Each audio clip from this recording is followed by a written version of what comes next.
이번 시간에 우리 기본키에 대해서 같이 한번 살펴보도록 하겠습니다. 자, 우리 기본키요. 기본키라는 거는 후보 키들 중에서 특별히 선정된 그 주 키를 보고 우리는 이제 기본키라고 하는데, 이 기본키는 중복된 그런 값을 가질 수가 없습니다. 왜? 유일하게 식별할 수 있어야 되니까 당연히 중복된 값이 있으면 안 되겠죠. 이 기본키라는 이 아이는 한 릴레이션에서 특정 투플을 유일하게 구별을 할 수 있는 그런 속성을 보고 우리는 이제 기본키라고 그렇게 이제 부르는 거고요. 이 기본키는 후보키의 성질을 갖는다, 그렇게 써져 있습니다. 왜? 후보키들 중에서 특별히 선정된 그런 주키가 기본키이기 때문에 후보키의 성질을 다 가지고 있겠죠. 우리 후보키의 성질이다 그러면 후보키라는 아이들은 유일성과 최소성 이 두 가지를 이제 만족을 해야 된다 그랬어요. 그러면 유일성과 최소성을 모두 다 갖춘 그런 후보키들 중에서 특별히 선정된 그런 주키가 기본키이기 때문에 이 기본키도 유일성과 최소성 이 두 가지 성질을 전부 다 이제 만족을 하겠죠.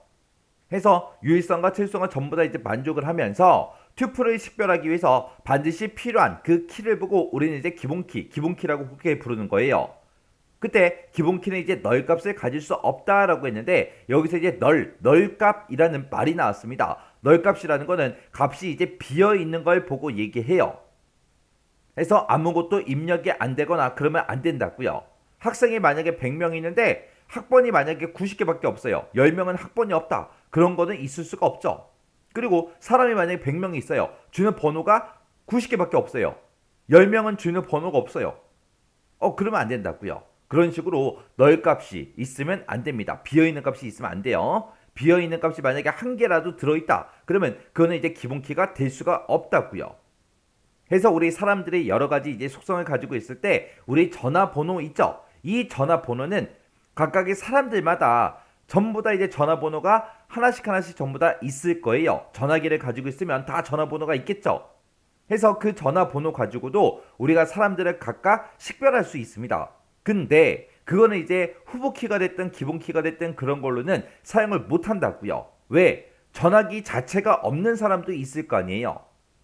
그러면 사람들이 만약에 100명이 있는데 그 100명 중에 만약에 98명이 전화기를 다 가지고 있어요.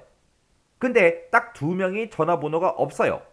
그러면 그런 전화번호라는 그런 속성은 우리가 후보키도 될 수가 없고 기본키도 될 수가 없다고요. 그래서 이 기본키라는 거는 비어있는 값, 널 값을 가질 수가 있다 없다? 없다. 해서 튜플에서 기본키로 설정된 그런 속성에는 널 값이 있어서는 안 된다. 그렇게 이제 써놓은 겁니다. 이런 게 이제 우리 기본키요. 해서 이 기본키라는 아이는 뭐다? 후보키들 중에서 특별히 이제 선정된 그 주 키를 보고 얘기하더라. 해서 이 기본키라는 아이가 됐든 후보키라는 아이가 됐든 이런 아이들은 중복된 값을 당연히 못 갖는 거고요. 그리고 이런 키를 가지고 우리가 특정 튜플을 유일하게 이제 구별할 수 있겠죠.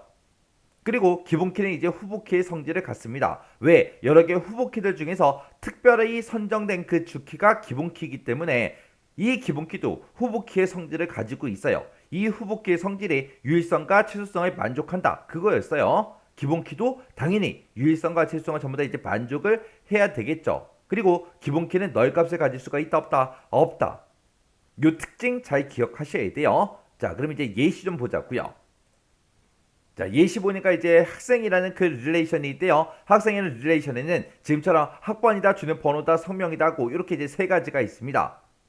이 세 가지 속성들 중에서 이제 학번이나 주는 번호 이런 속성이 기본키가 될 수가 있다라고 써져 있어요.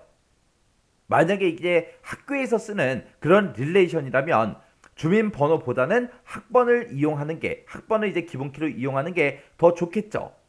그렇다고 해서 주민번호가 기본키가 될 수가 없다, 그건 아니잖아요.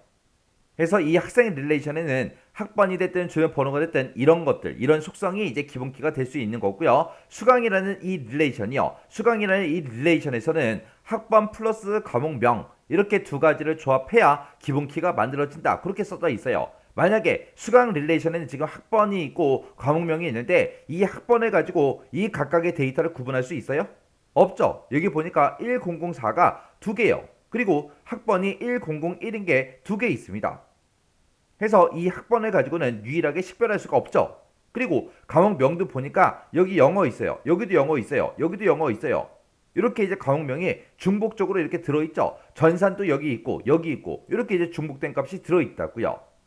그때는 이제 학번하고 과목명 이 두 가지를 이제 묶어서 우리가 기본키로 이제 사용을 할 수가 있는 거예요. 1001이라는 그 학번에 영어 과목을 수강하는 사람은 딱 한 명밖에 없겠죠. 그리고 학번이 이제 1002인 사람이 영어 과목을 수강해요. 이것도 하나밖에 없겠죠. 그리고 학번이 1004인 그 학생이 전산 과목을 수강을 한다. 이 두 가지를 묶어버리면 이것도 유일하게 식별할 수 있겠죠. 이렇게 이제 수강 릴레이션에서는 우리 학번과 과목명 이 두 가지를 조합해야 우리가 이제 기본키로 쓸 수 있는 거예요. 예시를 보니까 이제 학번이 그랬어요. 이 학번이 학생 릴레이션에 만약에 기본키로 만약에 정의가 된다면 이미 입력된 1001은 다른 튜플의 학번 속성의 값으로 이제 입력할 수 없다. 그 얘기가 무슨 말이냐? 지금처럼 학번이 1001도 있고요. 1002, 1003, 1004하고 여러 명의 이제 학생들을 쭉쭉쭉 데이터를 이제 입력을 하는데 다른 학생의 학번이 만약에 1001이에요. 그런 학생은 있을 수가 있어요, 없어? 없겠죠. 우리가 데이터를 입력을 할 때도 그렇게 이제 입력을 해서는 안 되잖아요. 그러면 학번이 똑같다. 그런 사람은 없잖아요.